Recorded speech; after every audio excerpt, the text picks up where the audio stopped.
Hello, everyone. Welcome to the third read aloud on the Give Me Liberty or Give Me Death speech by Patrick Henry. So, in this video, we will be looking at the 4 final paragraphs of his speech. Let's begin. So, we have done everything that we could be done to avert the storm which is now coming on. We have petitioned, we have remonstrated, we have supplicated, we have prostrated ourselves before the throne, and have implored its interposition to arrest the tyrannical hands of the ministry and parliament. Let's stop right there. So prostrated means to reduce to submission, to helplessness, or exhaustion.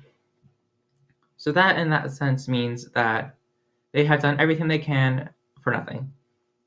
Our petitions have been slighted, our remonstrances have produced additional violence and insult, our supplications have been disregarded, and we have been spurned with contempt from the foot of the throne in vain after these things, and we indulge the fond hope of peace and reconciliation. There is no longer any room for hope. What does that last statement in the paragraph means? So that, in a sense, means that they can't keep looking for a false hope. They need to move forward. Let's go to paragraph 6. If we wish to be free, if we mean to preserve and violate these ensemble privileges for which we have been so long contending, if we mean not basely to abandon the noble struggle in which we have been so long engaged, and which we pledged ourselves never to abandon until the glorious objects of our contest shall be obtained, we must fight. I repeat it, sir, we must fight. An appeal to arms and to the God of hosts is all that is left us. They tell us, sir, what are we weak, unable to cope with so formidable an adversary? But when shall we be stronger? Will it be the next week or the next year? Will it be when we are totally disarmed, and when a British guard shall be stationed in every house? Shall we gather strength by resolution and inaction? Let's analyze that. What does the author mean by when will we get stronger?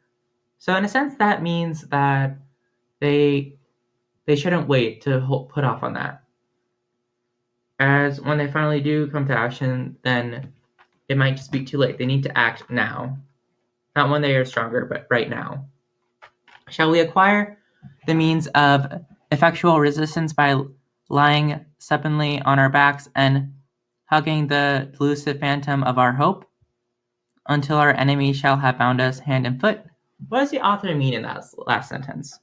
Let's infer that, please, and think about that. All right, paragraph 7. Sir, we are not weak if we make a proper use of those means which the God of nature hath placed in our power.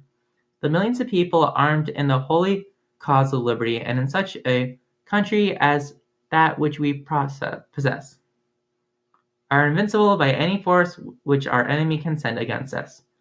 Besides, sir, we shall not fight our battle alone. There is just a God who presides over the destinies of nations, and who will raise up friends to fight our battles for us. The battle, sir, is not to the strong alone. It is to the vigilant, the active, the brave. Besides, sir, we have no election. Let's analyze that. So that, in a sense, means that they are not alone in this fight. They have each other, and that is better than being alone in that sense. They have to remember that they are not alone.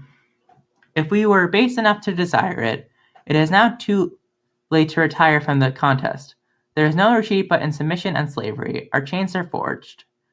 Their clanking may be heard on the plains of Boston. The war is inevitable, and let it come. I repeat it, sir, let it come. What does the phrase, the war is inevitable, and let it come mean? So let's discuss that. That, in a sense, means that even if they want to back out of it now, it will happen regardless. We need to welcome it and fight back. That's what that means. Let's move on to the last and final paragraph. It is in vain, sir, to accentuate, which means to lessen the strength or weaken, the matter. Gentlemen may cry, peace, peace, but there is no peace. The war is actually begun. Let's interpret that. Like we said before, that just means that the war is going to happen whether they want it to or not. It will happen. The next gale that sweeps from the north will bring to our ears the clash of resounding arms. Our brethren are already in the field. Why stand we here idle? What is that gentleman wish?